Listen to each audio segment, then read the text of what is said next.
Hi everyone, and welcome back to another edition of Wilhelm's Weather Why. This is the video in which we take a deep dive into some weather or science topic. And the topic of this video, the changing seasons. Of course, during the month of September, we officially see a changeover from summer to autumn. We're about halfway through this list of signs of the changing seasons. Back in late August, we had our first pre-8 p.m. sunset on the 29th, and then September 1st was the beginning of what we call meteorological fall. That would be the months of September, October, and November.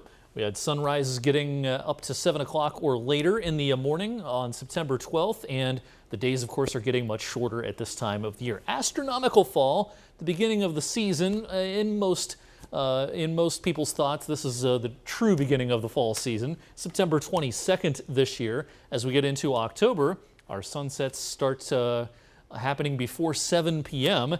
And by November 7th, this is when the days really start getting short.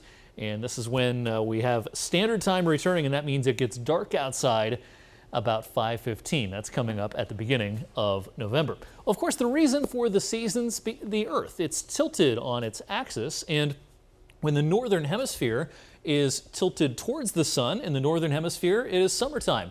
When the northern hemisphere is tilted away from the sun, that is our winter in the northern hemisphere. And when the sun's most direct rays are right along the equator, that is the beginning of either the spring season or the autumn season. And of course, this time of the year, it is going to be the beginning of the autumn season. On September 22nd, the first day of autumn, our sunrise will be at 7:10. Sunset will be at 7:19. We oftentimes think of the equinox, whether it be the spring equinox or the autumnal equinox, as equal day and night. Well, because of a couple of different things. One, our latitude, and also the way we define a sunrise and a sunset. It makes it so we don't exactly have equal day and night right on the equinox. Actually, the equilux is the day in which we have nearly equal daylight and darkness, and that's this year will be on September 25th. That's when our sunrise will be at 7:13 a.m., our sunset at 7:14 p.m., about 12 hours of daylight.